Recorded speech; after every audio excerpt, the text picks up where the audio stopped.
আসসালামু আলাইকুম সকলকে। আশা করি সকলেই ভালো আছেন। আজকে আরো একজন সাহাবীর গল্প নিয়ে এসেছি এবং এখানে আসলে আমি আসলে এনার গল্পটা বলবো কিনা বা কাহিনীটা বলবো কিনা আমি আসলে অনেকবার ভাবছিলাম। কারণ এনার সম্পর্কে ইতিহাসে আমরা জাস্ট ২টো-৩টে ঘটনা জানি। খুব একটা বেশি কিছু জানি না। তার সম্পর্কে ইতিহাসে খুব একটা বেশি কিছু লেখাও হয়নি এবং বাট যেটা জানি সেটার এত বড় একটা ইমপ্যাক্ট এবং যার কথা স্বয়ং আল্লাহ সুবহানাল্লাহ তাআলা আ ৭ আসমানের উপর থেকে শুনেছেন এবং যার নামে যার জন্য একটা আলাদা করে সূরাই নাজিল করা হয়েছে, হ্যাঁ? এবং আ আসলে তার মর্তবার কথা বললে তো অনেক বলা হয়। বাট তার জীবনী আমি যেভাবে আরকি আমার গল্পগুলো বলি বা জীবনীগুলো বলি, জীবনের পুরো ঘটনাগুলো জন্মসাল, মৃত্যুসাল আ সবকিছু নিয়ে যেহেতু বলি। কিন্তু মানে আজকে যার গল্প বলছি তার সম্পর্কে তার জন্মসাল সম্পর্কে আমরা খুব একটা কিছু জানি না। তার মৃত্যুসাল সম্পর্কেও জানি না। তার পারিবারিক যে ডায়নামিক বা সন্তান-সন্ততি বা তারা পরবর্তীতে কি হয়েছেন বা এমন কোনো কিছু আছে কিনা? তো ইতিহাসে খুব একটা বেশি কিছু সেগুলো সম্পর্কে জানা নেই। তারপরও যেটুকু আমি গ্যাদার করতে পেরেছি, যেটুকু আমি একসাথে করতে পেরেছি, সেটুকু আমি এখানে আজকে বলার চেষ্টা করছি। তারপরও যদি কোনো ভুল হয়ে থাকে, অবশ্যই আমাকে ক্ষমা সুন্দর দৃষ্টিতে দেখবেন। তো চলুন শুরু করে দেওয়া যাক। তিনি আর কেউ নন এবং আমরা যারা কোরআন শরীফ পড়ি বা আমরা যারা ঘাটাঘাটি করি হাদিস নিয়ে তারা আমরা জানি এবং অনেকেই আসলে এটা নিয়ে উদাহরণও দেন যে আ নারীদের সাথে কটু কথা না বলতে বা মজলুম তোমার স্ত্রী যে থাকছে শেষ বয়সে গিয়ে তার সাথে গিয়ে এভাবে খারাপ আচরণ না করতে। তো তিনি আর কেউ নন। তার নাম হচ্ছে খাওলা বিনতে তাআলাবা এবং তিনি রাসূল সাল্লাল্লাহু আলাইহি সাল্লামের কাছে এসেছিলেন নালিশ নিয়ে। তো ১ম থেকেই বলছি খাওলা বিনতে তাআলাবা তিনি হচ্ছেন তার হাসব্যান্ডের নাম হচ্ছেন আউস ইবনে সামিত রাদিয়াল্লাহু আনহু। তিনি নিজেও মুসলিম ছিলেন। তিনি রাসূল সাল্লাল্লাহু আলাইহি সাল্লামের একজন সাহাবী ছিলেন এবং আ বৃদ্ধ বয়সে মানুষের যেটা হয় যে একটু রগচটা স্বভাবের, একটু রাগী স্বভাবের। তো বলা হয়ে থাকে যে আম তাওলাবা খাওলা রাদিয়াল্লাহু আনহুর হাসব্যান্ড একটু রগচটা টাইপের ছিলেন। অল্পতেই রেগে যেতেন এবং যেহেতু বৃদ্ধ হয়ে গিয়েছিলেন, আই মিন খাওলা রাদিয়াল্লাহু আনহুর সাথে তার হাসব্যান্ডের আ এজ ডিসট্যান্সটা বেশ অনেকটাই ছিল এবং এটা যেটা বলা হয়ে থাকে বা জানা যায় যে কিছুটা ছিল এবং তার হাসব্যান্ড সামিত রাদিয়াল্লাহু আনহু তিনি হচ্ছেন অনেকটাই বৃদ্ধ হয়ে গিয়েছিলেন তখন। তো কথায়, কথায় রেগে যেতেন এবং আ কিছু হলেই তাকে আরকি অপমান করে কথা বলা বা হয় যে, "তোমাকে আর ভালো লাগছে না।" এরকম হয় না? তো এভাবে আরকি যেটা আরকি করে পুরুষ মানুষ এখনো আশেপাশে দেখলে অনেক দেখা যাবে। তো তখনকার সময়ে যেটা ছিল একটা কমন বিষয় ছিল জাহেলিয়ার যুগে যেটা কিনা ছিল দিহার নামে। আ এটা হচ্ছে স্ত্রীকে বলা যে, "তুমি আমার মায়ের মতো।" মানে তোমার প্রতি আমার এখন আর কোনো অ্যাট্রাকশন নেই। তোমাকে আমার ভালো লাগে না। আ তোমার সাথে আমি কোনো টান ফিল করি না। সো তুমি আমার মায়ের মতো এখন। তো এখানে যেটা কথাটা আরকি না বলে নয়। তো তখন এই সময়টা যেটা ছিল যে রাসূল সাল্লাল্লাহু আলাইহি সাল্লামের হিজরতের ৫ম কি ৬ষ্ঠ দিকের ঘটনা। তখন যেটা হচ্ছিল যে কোরআন নাজিল হচ্ছিল পারিবারিক আইনগুলো নিয়ে। আ কিভাবে পরিবারকে সামলাতে হবে বা এটা হলে এই ঘটনাটা হলে এটা কিভাবে করতে হবে বা এরকম কিছু হলে এই আইনটা কি হবে। তো এরকম করে আরকি আইনগুলো একটার পর একটা আসছিল, হ্যাঁ? তখন পর্যন্ত নাজিল হচ্ছিল। সেই সময়টার প্রেক্ষাপটটা আমি জাস্ট বলে রাখলাম। সেটা হচ্ছে সেই সময়। তো তখনকার সময় বেশ কিছু নিয়ম ছিল জাহেলিয়ার যুগের যেটা কিনা এইমাত্র বললাম যে বিহার। তো এই সময় যেটা হতো যে না হতো ডিভোর্স, না হতো মানে মানে এই কথাটা বলে আরকি একটা মেয়ে মানুষকে ঝুলায় রাখা। যে তোমাকে তালাকও দিলাম না, আবার তুমি আমার স্ত্রীও না। এরকম একটা অবস্থা। তো খাওলা রাদিয়াল্লাহু আনহুমা তিনি আরকি খুবই কষ্ট পান এই কথায় এবং পরবর্তীতে তার হাসব্যান্ড আবার তার কাছে আসতে চায়। মানে যখন মাথা-টাথা ঠান্ডা হয়ে যায়, বাহির থেকে ঘুরে টুরে এসেছে, ঠান্ডা হয়ে গিয়েছে। আবার যখন সামিত রাদিয়াল্লাহু আনহু তখন তার কাছে আসতে চান, আ তখন খাওলা রাদিয়াল্লাহু আনহু তিনি একটু তার থেকে আ ইয়াং ছিলেন আরকি সামিত রাদিয়াল্লাহু আনহু থেকে তিনি ইয়াং ছিলেন। তো তিনি আরকি তাকে সরিয়ে দেন যে, "না তুমি আমাকে একটু আগেই আগে বললে মা আর এখন তুমি আবার আমার সাথে হাসব্যান্ড ওয়াইফ এর রিলেশন করতে চাচ্ছ? এটা তো হবে না। তো আমি আমার রাসূল সাল্লাল্লাহু আলাইহি সাল্লামের কাছে আমি যাবো নালিশ নিয়ে আমি তার কাছে বিচার দিব। তিনি যেটা বলবেন আমি সেটাই শুনবো।" তো তিনি রাসূল সাল্লাল্লাহু আলাইহি সাল্লামের কাছে আসেন এবং মা আয়েশা রাদিয়াল্লাহু আনহা বলেন যে, "আমি তখন সেখানেই ছিলাম, পাশের ঘরে ছিলাম।" হ্যাঁ? এবং এখানে আরেকটি কথা না বলে নয়, খালা রাদিয়াল্লাহু আনহু এবং তার হাসব্যান্ড কিন্তু দুজনে কিন্তু কাজিন ছিলেন। তো আই মিন মানে রিলেটেড ও ছিলেন, আত্মীয়র দিক থেকেও ছিলেন রিলেটেড। সো সেক্ষেত্রে যেটা হয় রাসূল সাল্লাল্লাহু আলাইহি সাল্লাম শোনেন এবং শুনে বলেন যে, "ইয়া খাওলা কি করবা তুমি বলো? যে সে যেহেতু বৃদ্ধ হয়েছে, তোমার হাসব্যান্ড তোমাদের এত বছরের সংসার এবং তোমার কাজিনও হয়, তো তাকে মাফ করে দাও। তার কাছে যাও। মানে তাকে তোমার কাছে আসতে দাও, তার কাছে যাও, তার সাথে আবার আগের মতো ব্যবহার করো। তাকে মাফ করে দাও। আল্লাহকে ভয় করে তাকে মাফ করে দাও।" এবং এখানে আরকি মানে মজার ব্যাপার হচ্ছে অনেক হাদিসবিদ বলি, আমি ফিকহাবিদ বলি, অনেক মানে যারা আরকি ইসলামের যে ফতোয়াগুলো দেয় বা কোরআনে ঘাটাঘাটি করে, অনেক মাওলানা মুফতিদের কথা যদি আমি বলি, তো অনেকের মতে যেটা হয় যে আল্লাহ কিন্তু চাইলে কিন্তু একান্তে রাসূল সাল্লাল্লাহু আলাইহি সাল্লামকে আলাদা করেই কিন্তু তিনি আসার আগেই খালা রাদিয়াল্লাহু আনহা আসার আগে কিন্তু তিনি এই জিনিসটা রিভিল করতে পারতেন যে আইন এটা বা ওটা। বাট এটা কিন্তু হয়নি। হ্যাঁ? খালা রাদিয়াল্লাহু আনহা এসেছে, রাসূল সাল্লাল্লাহু আলাইহি সাল্লাম বলেছেন যে, "ঠিক আছে তাকে মাফ করে দাও। তুমি তার সাথে আবার মানে মিলিত হও, তার কাছে যাও, আ তার সাথে ভালো ব্যবহার করো। তিনি শুধু তোমার হাসব্যান্ড না, সে তো তোমার আত্মীয় হয়, কাজিনও হয়।" তো এভাবে বুঝিয়ে তখন খালা রাদিয়াল্লাহু আনহু যেহেতু রাসূল সাল্লাল্লাহু আলাইহি সাল্লাম বলেছেন, আ তিনি আরকি বলেন যে, "ঠিক আছে, আমি মানলাম আপনার কথা, আমি যাচ্ছি।" তো তিনি উঠে কিন্তু আমি আল্লাহর কাছে বিচার দিলাম যে আমি এখন মানে আমার বৃদ্ধ হয়ে গিয়েছে। আমি এখন মানে আমার এখন মানে চেহারা খারাপ হয়ে গিয়েছে। সে আমাকে বারবার কটু কথা বলে। আমাকে এভাবে বলে, আমাকে এভাবে বলল। তো আমার এই জিনিসটা খুব খারাপ লেগেছে যে সে মানে আগে তো আমাকে বলেনি, এখন আমাকে বলছে। কারণ এখন আমার কোনো দাম নেই তার কাছে। আমার নিজেকে মানে অনেক কম দামি মনে হয়, অনেক হেলাফেলা মানুষ মনে হয়। তো সুবহানাল্লাহ মানে এভাবে যখন রাসূলকে বলে এবং রাসূল যখন পরবর্তীতে তাকে সান্ত্বনা দিয়ে আবার ফেরত পাঠানো যান, ঠিক সেই সময় আল্লাহ সুবহানাহু ওয়া তাআলা কোরআন নাযিল করেন এবং তার জন্য শুধুমাত্র তার জন্য একটি আলাদা করে সূরাই নাযিল করা হয়। সূরা মুজাদিলা, আল মুজাদিলা এবং মা আয়েশা রাদিয়াল্লাহু আনহা এখানে বলেন যে, "আমি পাশের রুমেই ছিলাম এবং খালা রাদিয়াল্লাহু আনহু ঘর থেকে বেরও হতে পারেননি।" জাস্ট মানে এটা বলে যে, "ঠিক আছে আমি আল্লাহর কাছে বিচার দিলাম। আমি আল্লাহর কাছে জানালাম আমার ফরিয়াদ।" তো মানে আল্লাহ সুবহানাল্লাহ তাআলা কোরআন রিভিল করেন শুধুমাত্র তার জন্য। সুবহানাল্লাহ, সুবহানাল্লাহ এবং কোরআনের ১ম কথাটাই সূরার ১ম কথাটাই ছিল যে, "আমি তার কথা শুনেছি যে তোমার কাছে বিচার নিয়ে এসেছে।" আই মিন মানে এখানে আসলে আমি কি বলবো? যেই সমস্ত পুরুষরা আসলে তাদের ওয়াইফকে বয়স হয়ে যাওয়ার পরে বলে যে, "তোমাকে আর ভাল লাগছে না। আমার এখন নতুন কাউকে দরকার। আমার তোমাকে পছন্দ না বা তুমি এমন, তুমি তেমন।" মানে শিক্ষা নেওয়া উচিত এখান থেকে যে আল্লাহ সুবহানাহু ওয়া তাআলা নিজে বলেছেন যে, "আমি শুনেছি, আমি তার ফরিয়াদ শুনেছি।"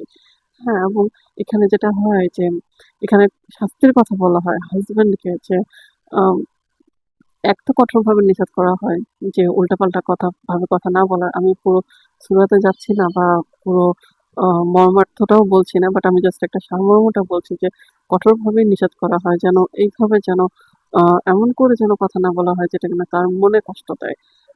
স্বাভাবিক না যে সারাটা জীবন তোমার সাথে পার করে দিল। কই ইয়াং বয়সে তো তোমার এটা মনে হয়নি? যখন একদম শেষ বয়সে এসছে তখন তোমার এটা মনে হচ্ছে। মানে মানুষ বলে না যে আ আমি কোথায় যাবো? আমি কি করব? মানে আমি অনেক মেয়েদের কাছ থেকে শুনি যে, "আমার হাসব্যান্ড তো এটা করছে, পরকিয়া করছে। আমার হাসব্যান্ড আমার সাথে খারাপ আচরণ করছে। এখন আমার সেই বয়সও নাই যে আমি কোথাও কাজ করব। এখন আমার সেই বয়সটাও নাই যে আমি আম আরেক জায়গায় যাবো।" সে পুরুষ মানুষ, সে ইনকাম করছে। তো আমার তো কিছু নাই। আমি কি করব এখন? মানে সে আমাকে এইভাবে বলছে, সে আমাকে ছেড়ে চলে গেছে। তাদের জন্য অবশ্যই এটা একটা সতর্কবার্তা এবং আম যে না তুমি চাইলেই সবকিছু বলতে পারো না। যে কিনা তোমার জন্য তোমার ঘরে আছে, তোমার সংসারে আছে। তুমি চাইলেই তার সাথে মানে উল্টাপাল্টা যা মনে চাচ্ছে তাই বলে ফেলতে পারো না। এবং এখানে যেটা হয় যে শাস্তি স্বরূপ এটা বলা হয় যে যদি তোমরা এটা বলেও ফেলো এবং তোমরা পরবর্তীতে অনুতপ্ত হও, তোমরা অবশ্যই আই মিন যেটা হবে যে একটা রাসূল সাল্লাল্লাহু আলাইহি সাল্লাম তাকে বলেন যে তাহলে একটা দাসী আরকি মানে আযাদ করে দিতে হবে। এবং এখন খালা রাদিয়াল্লাহু আনহু বলে, ইয়া রাসূলুল্লাহ, আপনি জানেন যে তার আসলে কিচ্ছু নাই। সে দাস বা দাসী পাবে কোথায়? যে সে মানে মুক্ত করে দিবে। তখন আবার মানে আল্লাহ সুবহানাহু ওয়া তাআলা আবার বলছেন যে, ঠিক আছে, যদি সেটাও না হয় তাহলে টানা ৬০ দিন ২ মাস তাকে রোজা রাখতে হবে। এবং খালা রাদিয়াল্লাহু আনহু বলছেন, ইয়া রাসূলুল্লাহ, আপনি জানেন যে সে এতটাই বৃদ্ধ, তার পক্ষে সম্ভবই না রোজা রাখা।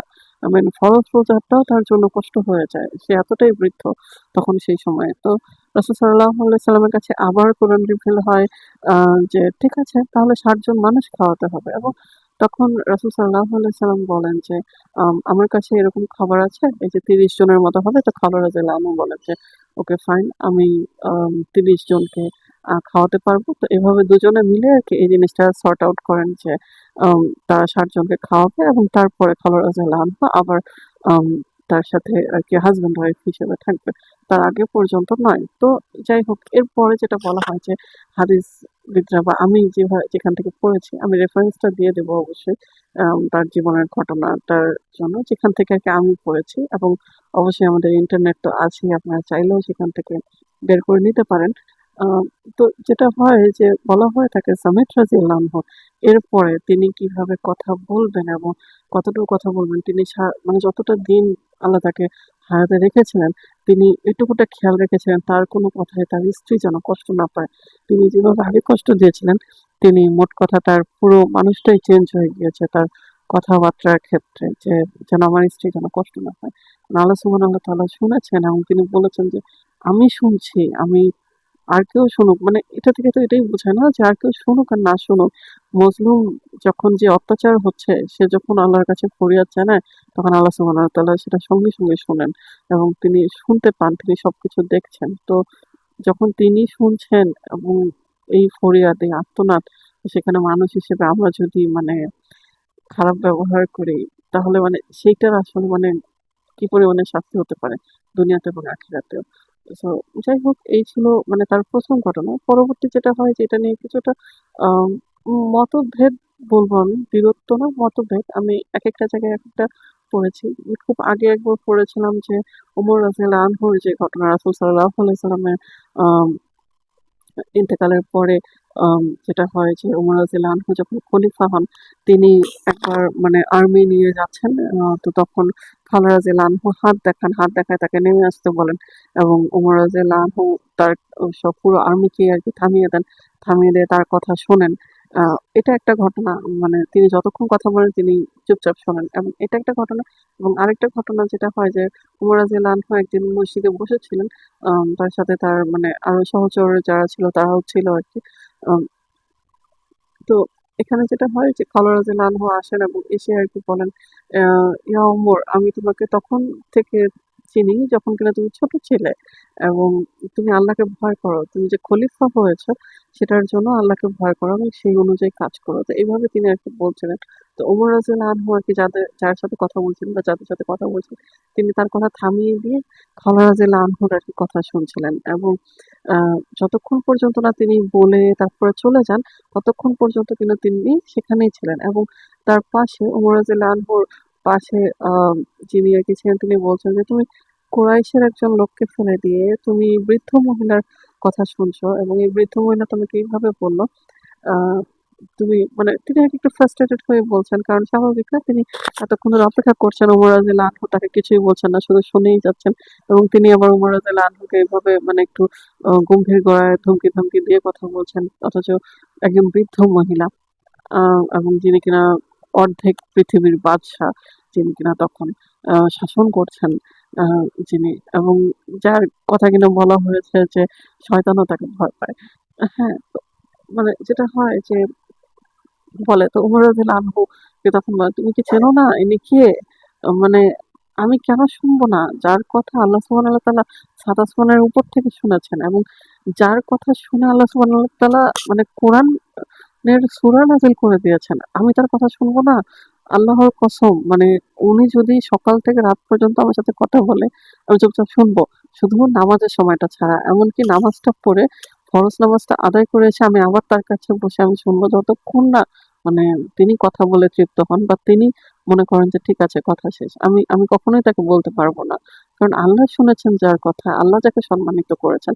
এবং এখানে আরো একটা কথা বলার আছে, যেখানে কিনা যখন ওই লোকটা এইভাবে বলে যে একজন কুরাইশ, মানে আমি একজন কুরাইশের কাছে থেকে তুমি মুখ ফিরিয়ে নিয়ে তুমি ওনার কথা শুনছো, তো এখানে বলা যায়, মানে ধরেই নেওয়া যায় যে তিনি তার মানে বংশ, যেটা কিনা তখনকার সময়কার যেটা ছিল, এতটাও মানে উচ্চ বংশের ছিলেন না।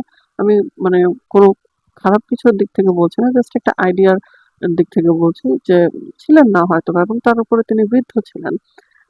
তো সব মিলিয়ে আরকি। কিন্তু ওমর রাদিয়াল্লাহু আনহু তিনি শুনছিলেন, মানে সারা দুনিয়ার বাদশা যিনি, যার মানে জন্য যাকে ভয় পায় শয়তানও ভয় পায়। হ্যাঁ? মানে এরকম একটা মানে ঘটনা আছে তার জীবনী, এবং ওমর রাদিয়াল্লাহু আনহু এভাবে বলেছেন, এবং আমাদের সবারই উচিত আসলে এই সূরাটা পড়া। আমি যখন সূরাটা পড়ি আমি তখন মানে কি বলে মন্ত্রমুগ্ধ হয়ে যাই আমি সূরাটা যখন পড়তে যাই, আমি যখন অর্থটা পড়তে যাই।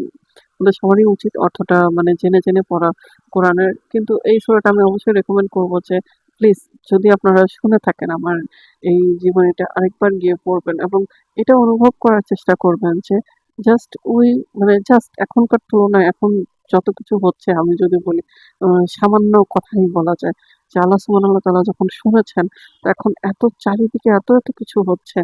তো এবং সেই মজলুমদের ফরিয়াদ আল্লাহ যখন মানে শুনছেন, তারা যখন কেঁদে, কেঁদে আল্লাহর কাছে বলছে, মানে আপনি জাস্ট চিন্তা করেন যে আপনার দুনিয়াতে আপনি হয়তোবা ভাবছেন যে আমি কি না কি যেন হয়ে গেছি। আমি অনেক বড় কিছু হয়ে গেছি। বাট আখিরাতে কি হবে?